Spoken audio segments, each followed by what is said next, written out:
crisis migratoria le llaman siempre, ¿no, Nico? Como si efectivamente la situación de la migración en el proceso de desestabilización de Siria, por ejemplo, fuera la crisis migratoria y no la agresión y no las políticas de desestabilización, de invasión, de ataques permanentes, de asesinato a la población.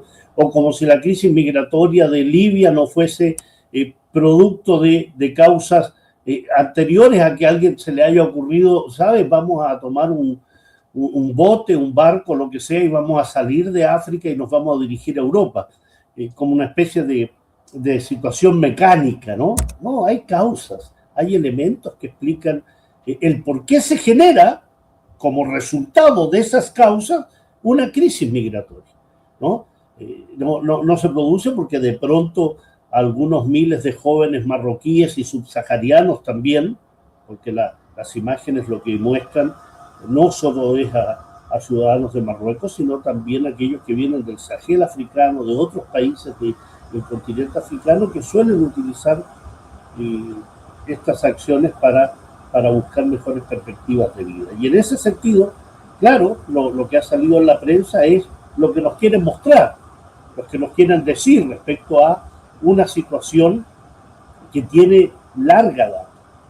Y cuando te digo larga data, tiene que ver con los movimientos de descolonización, de la lucha por la libertad de los pueblos, tiene que ver con las situaciones de autodeterminación, de soberanía, de independencia, de un continente africano que, recordemos, a fines del siglo XIX, un poco antes de fines del siglo XIX, fue dividido en lo que se llamó la Conferencia de Berlín, donde se dividieron a las sociedades, a las distintas tribus, a los distintos habitantes africanos, de acuerdo a la conveniencia, de acuerdo a los criterios y de acuerdo a los intereses europeos, no los intereses de los pueblos africanos. De allí que los límites simplemente tuvieran que ver con un río que aparecía aquí o determinada situación geográfica, un hito que lo marcaban los europeos y no los africanos. De ahí que se generaron dificultades con distintas tribus, distintos grupos étnicos, distintas sociedades que se vieron compelidas a estar dentro de una zona geográfica que no tenía mucho que ver con ellos, no tenía mucho que ver con su propia historia. Por tanto, se va generando un proceso de descomposición de las sociedades africanas en función del avance del colonialismo. No olvidemos que el colonialismo en África, primero, aún no termina, ¿no? Hay aún una sociedad que está bajo el concepto y la práctica y la acción del colonialismo, que es la República Árabe Saharaui Democrática, ocupada por Marruecos desde 1975, colonizada por Marruecos, un territorio dividido en una zona ocupada territorial y militarmente y políticamente y económicamente, otra zona liberada, y parte de la población que vive en campamentos refugiados en el sur de Argelia, que es el país que ha acogido a esa parte del pueblo saharaui. Pero, por ejemplo, países como Angola, como Mozambique, Cabo Verde, Sao Tomé Príncipe, recién se independizaron en el año 1975, u otros que se independizaron en los años 60, en lo que se llamó en 1960 el año africano, ¿no? Argelia, que se independiza en la década del 60. Es decir, estamos hablando hace 60 años. 60 años muchos de los países africanos recién lograron una independencia formal, política formal, pero el neocolonialismo se siguió imponiendo. Y cuando hablamos de neocolonialismo tiene que ver con toda aquella influencia política, diplomática, económica, financiera y militar que hasta el día de hoy se sustenta como parte de ese expolio y esa usurpación que los países europeos principalmente realizaron durante siglos. Uno de esos fue Marruecos, otro fue Argelia, Mauritania, Mali, Burkina Faso, Níger. Es decir, gran parte de los países africanos y sobre todo estas zonas del Magreb estuvieron sujetas. El Magreb es la parte norte del África, es lo que está más hacia el occidente, el otro es el Masrek, que está hacia el oriente, y por tanto cuando hablamos del Magreb hablamos de la República Árabe Saharaui Democrática, Mauritania, Marruecos, Argelia, Túnez, Libia, digamos hasta ahí, Egipto ya se considera como parte del Magreb. Entonces, el colonialismo devino en un neocolonialismo, en un dominio no efectivo del territorio, pero sí de sus condiciones económicas, de las estructuras productivas, la influencia, más aún, hoy, por ejemplo, la influencia francesa en los países que formaban las colonias a cargo de esta Francia, sigue teniendo capital financiero, capital profesional, influencia en el desarrollo de esos países muy potente. Y de ahí que hayamos escuchado todo lo que ha tenido que ver con la lucha de Mali, Burkina Faso y Níger respecto a desprenderse de ese cordón de sometimiento, ¿no? Y lo que ha significado, por tanto, una lucha de expulsar a las tropas francesas de la zona, pero al mismo tiempo sostener un proceso revolucionario en aquellos países con toda la influencia que significa esa Europa metida hasta el codo, porque no es solo que esté Francia, sino que significa que hay una presión, un chantaje, amenazas que vienen desde Washington, pero también del conjunto de los países europeos que avalan ese neocolonialismo. En el caso de Francia, indudablemente se ha visto, sobre todo porque Francia tiene una impronta dentro de la Unión Europea de liderazgo junto a Gran Bretaña, que no es miembro de la Unión Europea, pero es miembro de la OTAN, o en el caso de Alemania.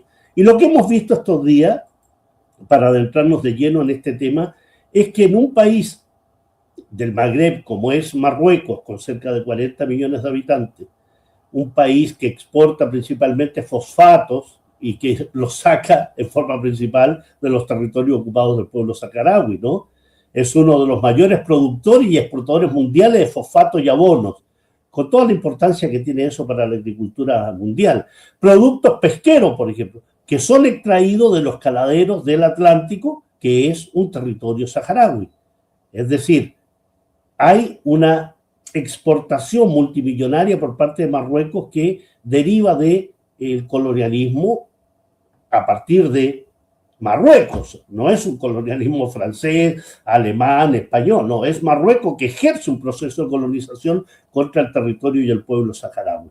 Pero también estamos hablando de un país como Marruecos que tiene una división, una estructura demográfica muy particular, muchísima población joven. El 80% de la población tiene menos de 50 años. Gran parte de la población, estamos hablando de un 43%, es población que tiene menos de 24 años. Menos de 24 años. Por tanto, es una población que en condiciones de carencia, en condiciones de dificultad económica, de pocas perspectivas laborales, de pocas perspectivas educacionales, con una monarquía absolutamente dominante en la escena económica marroquí. O sea, la monarquía presidida por Mohamed VI es una monarquía multimillonaria. Se calcula que posee cerca de 5.000 millones de dólares de riquezas, calculada por estas revistas como Forbes, por ejemplo. Y este patrimonio, fíjate que inconscientemente salió el concepto de matrimonio.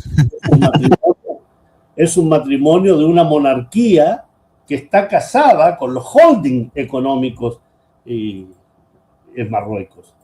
Estamos hablando de una familia real empresarial que tiene participación en los sectores estratégicos de la economía marroquí: la banca, la minería, las telecomunicaciones, la distribución y la energía, los principales. Por tanto, lo que se genera es una riqueza no para la sociedad marroquí, una riqueza para ese entorno, para la familia monárquica y para ese entorno que está vinculado, ¿no? Por tanto, hay ahí un elemento esencial para entender por qué un país que tiene cerca de 40 millones de habitantes tiene, estamos hablando de 7 millones de inmigrantes, que representaría un 25% de la población que es inmigrante, ¿no? O sea, a ver si no me equivoco, 40, el 10% son 4, un 15% de la población, un poco más del 15%. El 15% de la población marroquí es población que ha emigrado del país, principalmente en países como Francia, que acoge más de 1,5 millones de marroquíes, el caso de España, que tiene cerca de 1 millón de ciudadanos marroquíes afincados en España, en Bélgica, en Italia, 500 000 de marroquíes en cada uno, Países Bajos, que se acerca mucho a ese 500 000, Alemania, y también en América del Norte, en Estados Unidos, Canadá, con cerca de 100.000 marroquíes en cada uno de esos países.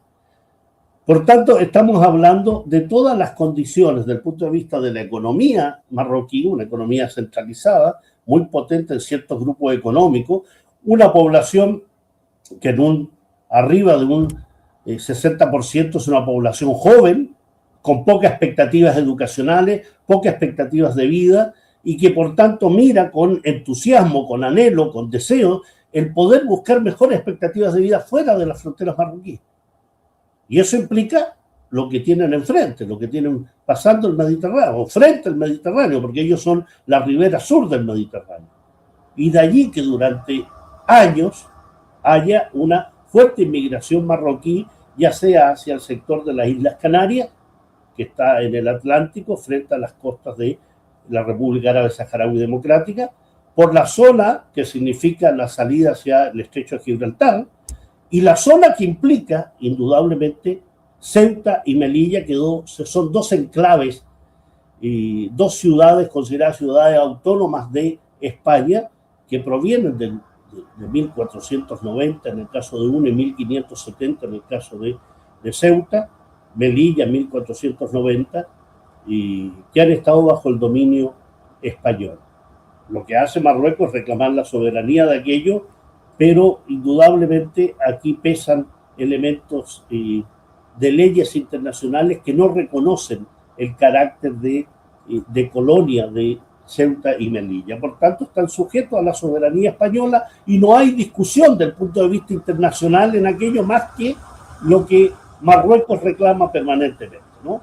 Estamos hablando en esa esquina del mapa que nos estás mostrando, que es la zona de Ceuta, una ciudad autónoma de más o menos 80.000 habitantes, que está a unos 20 kilómetros de las costas de España, una zona que ha sido tradicionalmente zona de inmigración, en las famosas pateras que le llaman, ¿no? Que son estos botes frágiles que cruzan el estrecho de Gibraltar, una zona de fuertes corrientes marinas. Ha sido habitual, digo, porque no es solo lo que ha acontecido ahora en el 2026, ya el 2021, en función de ciertas situaciones, también hubo una fuerte irrupción de ciudadanos marroquíes y ciudadanos al sur del Sáhara, más o menos 10.000 en aquella oportunidad, que trataron de buscar mejores alternativas, ser considerados refugiados y por tanto tener la posibilidad de cruzar hacia el continente europeo. Es la única parte de Europa que tiene fronteras con África, fronteras terrestres con África, Ceuta y Melilla, ¿no? Y aquí hay elementos centrales como te sostenía, que esto no es una crisis migratoria, sin entender que hay una situación creada no solo por la irrupción de inmigrantes, no solo por la magnitud de este éxodo, sino que es una tragedia humanitaria, porque estamos hablando de jóvenes, hombres y mujeres, principalmente hombres, que ejercen una presión sobre las vallas terrestres, las fronteras marítimas, y que generan, por ejemplo, no solo la represión de la policía y el ejército español, sino también la complicidad de las fuerzas policiales marroquíes. Y vamos a entender en el transcurso de esto por qué hablo de la complicidad de las fuerzas marroquíes policiales y el ejército. Una es la represión que ejerce la policía y el ejército español dentro de toda lógica de protección de sus fronteras. Lo que tratan es de impedir la irrupción y la entrada hacia la zona de Ceuta, ¿no? Se produce con ello un colapso fronterizo. Transforma entonces a esa frontera ceutí en un escenario de vulnerabilidad, es lo que algunos han denominado en la geografía del castigo, ¿no? Porque hay una Europa que es la fortaleza, que tiene estos enclaves que impiden que lleguen inmigrantes a esa Europa sin control. Y eso evidencia una fragilidad de los límites exteriores de una Unión Europea frente al uso que hacen seres humanos de las posibilidades, pero que son utilizados como fichas geopolíticas. Ese es un primer elemento, yo creo, muy fundamental. Los inmigrantes marroquíes subsaharianos son utilizados como fichas geopolíticas. Uno, por Marruecos, por la monarquía, que los utiliza como elemento de presión contra España y contra Europa, y ficha geopolítica de una Europa que ve en ellos entonces la posibilidad de advertir, como lo hemos visto, de demandar mayor protección, como también lo escuchamos en nuestros países, ¿no? La seguridad, la inmigración, minar las fronteras, hacer zanjas. Comienza entonces esa verborrea permanente de generar una situación política de control frente a la inmigración de los seres humanos. Y esto no son acciones espontáneas, no son fortuitas. O sea, los hechos de los cuales hemos sido testigos no responden a una crisis migratoria aislada o casual, sino que es una estrategia estructurada a largo plazo por la monarquía marroquí. Es decir, aquí hay un elemento sustancial de responsabilidad de la monarquía de Mohamed VI que tiene que ver con la utilización de la miseria, la utilización de la pobreza, la utilización de las expectativas de mejor vida, no solo de la población precarizada, sino también de aquellos que tienen cierta formación educacional, técnica, profesional, que no ven posibilidades en su país. El régimen de Mohamed VI utiliza deliberadamente la pobreza, la miseria, las expectativas, los anhelos de la población marroquí como un arma arrojadiza de presión política contra España y contra la Unión Europea. No son víctimas ni España ni la Unión Europea, sino que señalo la catapulta que significa la utilización de estos seres humanos. Hay una coordinación, hay una permisividad, porque la irrupción no podría ser realidad si no se cuenta con el beneplácito, la vista gorda e incluso el apoyo operativo táctico del ejército marroquí y de la policía marroquí, los cuales facilitan o dejan de impedir la superación de los controles fronterizos. ¿Por qué? Porque hay una coordinación que busca obtener réditos políticos. Es una coordinación también del punto de vista de un Marruecos que realiza esto como chantaje, pero al mismo tiempo tiene la complacencia y tiene el entendimiento del resto de Europa, porque Marruecos para Europa, para la Unión Europea, para la OTAN, para Estados Unidos, es un aliado fundamental en la zona del Magreb. Es un elemento también central de entenderlo, ¿no? No es que Mohamed VI haga esto sin que tenga también la complacencia, el entendimiento y, diría yo, el guante blando por parte de Estados Unidos y los países europeos. Cualquier otro país que hiciera eso, indudablemente generaría algún tipo de intervención más allá de declaración, que es lo que se vive con respecto a Marruecos, ¿no? Entonces hay aquí también factores que tienen que ver con una política marroquí de chantaje a España y Europa, como te decía, pero que también involucra al pueblo saharaui. Porque el objetivo central de la presión marroquí es doblegar al gobierno de Pedro Sánchez, al gobierno de la Unión Europea en Bruselas. ¿Para qué? Para obtener y conseguir más bien el reconocimiento explícito y la validación internacional de la ocupación y colonización del territorio saharaui. Pero al mismo tiempo busca torcer la política exterior española, que en los últimos meses ha tenido un favorable acercamiento energético y comercial estratégico con Argelia, donde la Unión Europea, con España, firman estos acuerdos con una Argelia que es el rival histórico regional de Marruecos, ¿no?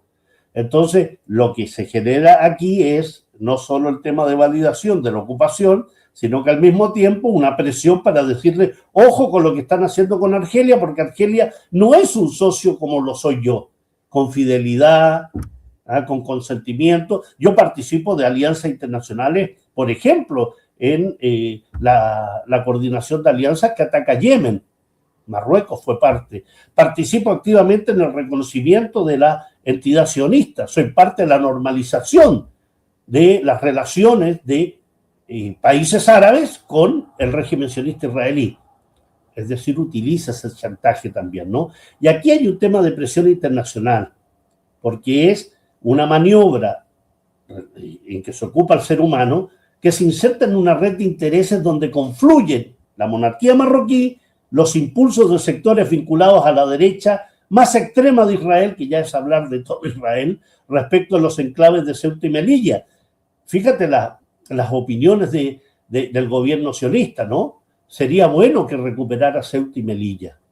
O sea, se da en momentos en que efectivamente hay una distensión, hay un conflicto entre España y el régimen sionista y, por tanto, el país que ocupa, la entidad que ocupa, el régimen que ocupa el territorio de Palestina, que ocupa la Franja de Gaza y comete un genocidio, que genera asentamientos ilegales en Cisjordania, le dice a otro país que debe recuperar sus territorios. Entonces, le está diciendo, si se quieren blindar de tanto inmigrante, tienen que controlar esa inmigración. ¿Y cómo la controlan? Bueno, mayor acercamiento con esa monarquía, otórguenle algo, algún islote por ahí, o hablar de un Ceuta y Melilla que en modo alguno, estas son ideas peregrinas, ¿no? Porque en el fondo España difícilmente puede acceder de algo que considera su territorio por más de 6 siglos, ¿no? Pero además se genera una situación política interna en España de envergadura, de mucha complejidad, porque ante la crisis humanitaria de inmigración, la crisis política que se ha generado, la crisis al interior de la Unión Europea, con una Italia que cierra el espacio Schengen a España acusándolo de no controlar, cuando Italia tiene más inmigración ilegal que España. Pero bueno, hay que darle duro a Pedro Sánchez y ahí tiene que ver el tema del régimen israelí, el reconocimiento a Palestina, las denuncias de genocidio, tiene que ver con eso también. Y ante la crisis, esos sectores de la derecha y extrema derecha española que se fueron a meter a Ceuta y fueron expulsados por la población, replican una postura de corte marcadamente punitivo. Hay que reprimir, si hay que matar, hay que matar, pero además es xenófobo, de rechazo absoluto al migrante. Reducen el problema humanitario y geopolítico a una simple cuestión, por mucho que sea complejo, pero ellos lo hacen como una simple cuestión de orden público. Esto es una invasión y la invasión hay que reprimirla fuertemente. Por tanto, hay una instrumentalización política interna en España, sobre todo, y que se está expandiendo al resto de los países europeos, que utilizan el sufrimiento en la frontera para exacerbar el nacionalismo, el chauvinismo extremo, arremeter contra el gobierno central, en este caso Pedro Sánchez, desviar el foco de responsabilidad geopolítica internacional de Marruecos, que es el responsable principal de estas migraciones masivas. Por tanto, lo que hacen es alinearse en los hechos con los discursos y las prácticas de exclusión propios de doctrinas de extrema derecha. No nos debe extrañar, Nico, el discurso de la extrema derecha, de Vox, en España, es el discurso nacional libertario en Chile, de los republicanos, de Javier Milei, de Santiago Peña en Paraguay, de Daniel Noboa en Ecuador, de Espriella en Colombia, de Nayib Bukele. Es el lenguaje de exclusión, xenófobo, antimigratorio, y donde también nuestra sociedad entra en aquello. Aquí hay un elemento central que también tenemos que ser capaces de hacernos una autocrítica, cómo hemos tenido la incorporación de un discurso xenófobo a partir de no entender por qué se generan las situaciones que se generan, ¿no? En Chile no tenemos más que recordar aquella cumbre en Cúcuta, donde varios presidentes latinoamericanos alentaron la emigración de ciudadanos venezolanos. Nuestras puertas están abiertas, vengan. Eso es así. Una cosa es que se les quiera interesadamente olvidar o enterrar, ¿no? O sea, si aquí ha habido un elemento de ingreso masivo, ha sido por nuestra propia responsabilidad, por un descontrol absoluto, en función de intereses geopolíticos. Había que golpear a Venezuela, había que golpear al gobierno de Maduro, había que golpear el concepto de la izquierda tolerante, ¿no? y pro-migración. Incluso siendo pro-migración esa propia derecha. ¿Ah? El fallecido Piñera fue uno de los responsables principales. Entonces, en ese sentido, indudablemente hay que tener presente aquello. No nos olvidemos. A Vox no le interesa el orden porque sí, le interesa el orden porque le significa réditos políticos. Le interesa entrar en la dinámica del apoyo para ganar las elecciones y por tanto llevar adelante sus planes que van más allá de la migración, ¿eh? Que lo hemos visto en Chile. El programa de José Kast era un programa centrado en la seguridad y la inmigración. Se olvidó del tema, porque ahora lo que interesa es la reforma tributaria. Y lo que interesa entonces son los intereses económicos. Eso es lo que importa para la derecha. ¿Cuántos aviones con migrantes ilegales han ido? ¿Cuántos inmigrantes caben en un avión? Recuerden que cada uno de ellos va además con un funcionario de investigaciones. ¿Cuántos? Los 330.000 que prometió, ¿cuántos? Entonces, la verdad que este es como el viejo dicho, ¿no? Nos orinan y nos hacen pensar que está lloviendo. Así se comporta la derecha en todas partes y además muchas veces con la complicidad de las izquierdas que entran en ese discurso xenófobo de la migración, de la seguridad per se, ¿no? Sin ser capaces de tener un relato y una narrativa que sea potente de defensa de derechos humanos de migrar. Que hay que migrar en forma más o menos ordenada, sí, está bien, por la propia tranquilidad de aquellos que migran, ¿no? Pero, ¿por qué deberíamos negarnos a eso? Aquí han llegado suizos, alemanes, croatas, ex-yugoslavos, digamos, ¿no? Italianos, japoneses. Nuestra América Latina está poblada de inmigración. Y cuando hay que devolver la mano, no, se cierran las fronteras, porque vienen a perjudicar el jardín, nuestro jardín.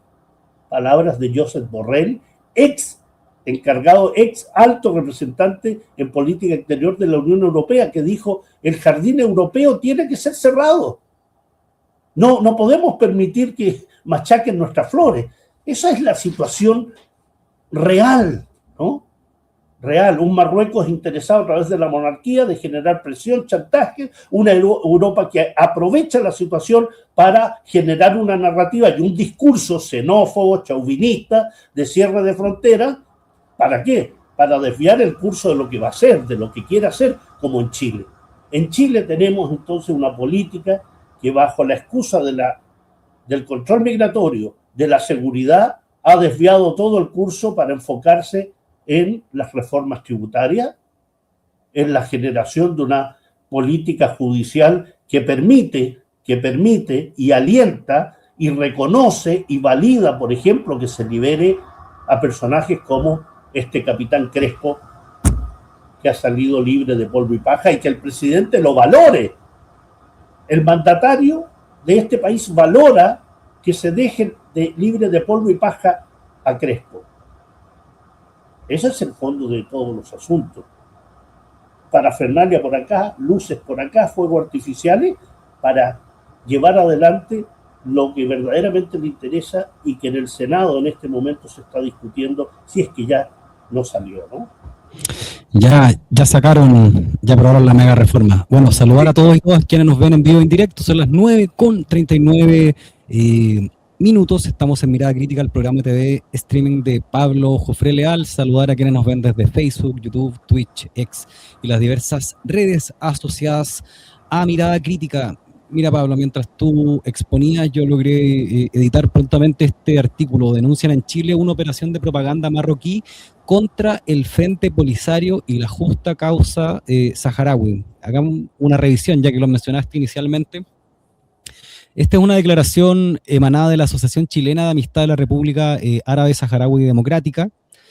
Y la declaración tiene como objetivo denunciar lo que ellos plantean y rechazar abiertamente la utilización de un encuentro internacional realizado recientemente en la capital de Chile, Santiago, como plataforma para difundir acusaciones en contra del Frente Polisario, cuestionar a Argelia y promover la propuesta de autonomía impulsada por Marruecos para el Sahara Occidental. Ahí pueden revisar íntegramente la declaración, y acá se está haciendo una denuncia en contra de la denominada Fundación Derechos Humanos Sin Frontera, dirigida por Juan Carlos Moraga Duque, quien bajo una retórica ambientalista está atacando, digamos, a estos actores a quienes con quienes se realiza esa conferencia. Moraga Duque?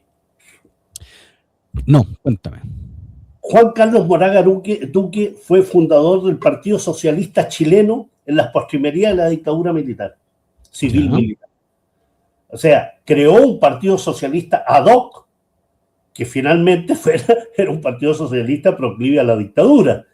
Es un personaje vinculado a la ex-CNI. Es un personaje siniestro, que además se ha vinculado con ciertas fundaciones de estudio que han tenido relaciones, por ejemplo, con países africanos, como la dictadura de Obiang, en Guinea, y donde se le ha otorgado incluso el grado de doctor honoris causa a ese dictador, Teodoro Obiang. Juan Carlos Duque se vincula con otros personajes, pero además, dentro de los grupos, los nombres que tienen que ver con el lobby marroquí en Chile, hay personajes conocidísimos. Álvaro Rojas, ex rector por 26 años de la Universidad de Talca, actual cónsul honorario de Marruecos en Los Ángeles y en el Biobío. O Osvaldo Andrade, exdiputado socialista, ¿no?, que es cónsul honorario de Marruecos en Rancagua. Está la ex esposa de Gabriel Silver, demócrata cristiano, muy vinculada a la interna demócrata cristiana, que tiene enorme influencia en este tipo de situaciones. Y están todos aquellos que han viajado incluso a los territorios palestinos, a los territorios, mira, vuelve a salirme el inconsciente porque ese vínculo de relación con el sionismo y de relación con Marruecos suele ser muy estrecha, ¿no? Pero lo que más duele desde el punto de vista de aquellos que hablan de una izquierda solidaria, de una izquierda por la autodeterminación, es que parte importante de sectores de la izquierda chilena hayan sido partícipes también del lavado de imagen de Marruecos. Y en eso me acuerdo de Tomás Rementería, senador socialista, y de Carol Cariola, que fueron parte del Congreso Futuro que se realizó en Marruecos, organizado, que se hacía en el Senado chileno, pero se hizo en Marruecos. Y este par de personajes viajaron a Yala, que es una ciudad de los territorios saharauis ocupados, para destacar los avances de Marruecos. Entonces, cuando tú te unes a un régimen como eso, la verdad que no tiene excusa alguna, ninguna excusa. Es simplemente hacerse cómplice de actos, conductas y decisiones que atentan contra los derechos humanos de un pueblo como es el saharaui, el expolio de su territorio, el expolio de sus riquezas. Por eso es importante, es fundamental que seamos capaces de distinguir lo que hay en la paja, ¿no? Lo que sea importante. Porque también en Chile hay medios, y recuerdo en ello El Periodista, por ejemplo, un medio de el señor Francisco Martorell, que se convirtió lisa y llanamente en un depositario de artículos dedicados a alabar a la monarquía española. Y qué bueno que tenga un proceso de otorgar la autonomía al Sáhara Occidental. No, si no es un tema de autonomía, es un tema de que las resoluciones de las Naciones Unidas establecen que el pueblo saharaui tiene derecho a su autodeterminación. Desde el momento que España traiciona al pueblo saharaui y se retira del territorio saharaui, dejando en manos de la invasión marroquí, la invasión de Mauritania, y que genera la guerra que hasta el año 1991 tuvo presente al Frente Polisario contra las fuerzas de Marruecos, porque Mauritania fue derrotado, y a partir de allí hubo la decisión de efectuar un referéndum, porque hay una misión de las Naciones Unidas que se llama Misión de las Naciones Unidas para el Referéndum del Sáhara Occidental. Se llama MINURSO. Imagínate, Nico, del año 1991. Y no se ha hecho referéndum alguno. Y hoy se habla de autonomía. Y hay parlamentarios chilenos que participan activamente en ese lavado de imagen de la monarquía corrupta marroquí, alabando que exista un proceso de autonomía. O sea, un pueblo, un territorio que tiene derecho a su autodeterminación, se le quiere dar una autonomía dentro de la soberanía marroquí. O sea, esto es lo que se denuncia, ¿no? Y por eso hacer este tipo de actividades en Chile y darle relevancia a este tipo de actividades simplemente es dar cuenta de que aquí los poderes de presión, de lobby que Marruecos ejerce son muy grandes. Aquellos que conocen Chile y que conocen Coquimbo y que conocen, por ejemplo, la Cruz del Milenio, podrán darse cuenta que al lado de la Cruz del Milenio hay una mezquita. Esa mezquita tiene el centro Mohamed VI. Ha sido financiado por Marruecos. Ha sido financiado por Marruecos. Y el embajador... Bueno, ahí está la imagen de la inauguración de la fiesta de la Pampilla del año pasado con el presidente Boric, y nosotros lo criticamos abiertamente, sacamos unos artículos, nos agarramos con hartos borichistas que nos decían que no, si Marruecos es aliado de Palestina. Ese era el tipo de argumento. Y ahí aparece en la imagen el expresidente Gabriel Boric con la embajadora, la personaje de roja ahí de Marruecos en Chile, y el que está fuera de la imagen es el diputado Manucheri del Partido Socialista, que es su hermano es el alcalde de Coquimbo. Ah, sí, él es el diputado y su hermano es alcalde. Y el hermano de alcalde, y es muy importante esta referencia que está realizando Pablo, de cómo hay un sector del progresismo que apoya a estos sujetos aliados de Israel y que son financiados por ello. Yo creo que hay que insistir en esa cuestión. Reciben plata a través del Congreso del Futuro, de fundaciones, y esta es una cuestión que hay que transparentarlo, porque es como, no sé, hacer alianza con los nazis. Así que bueno, ahí está la referencia para que la tengan a la vista. Y para mayor referencia, esa embajadora está propuesta para la nacionalidad por gracia, por parlamentarios chilenos, porque es la decana de los embajadores y ha hecho tanto por nuestro país. Y además la Universidad de Chile la nombró como parte del Consejo por la conmemoración de los 100 años del Premio Nobel de Gabriela Mistral. Perdón, del nacimiento de Gabriela Mistral. Imagínate.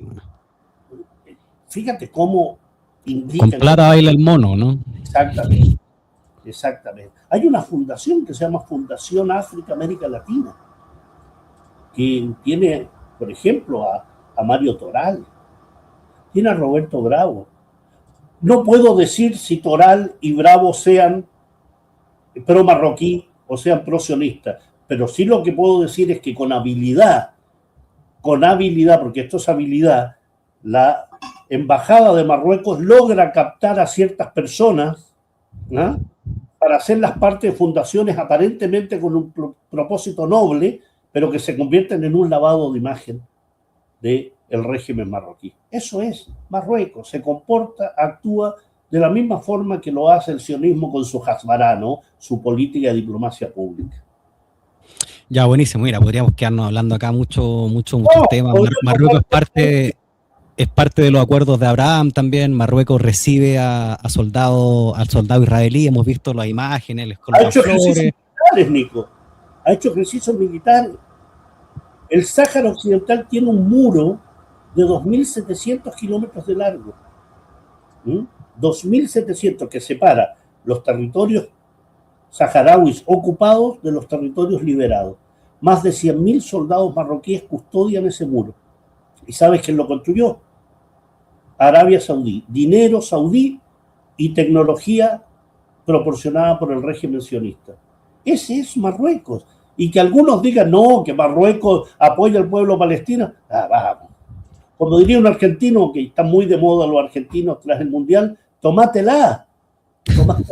Y acá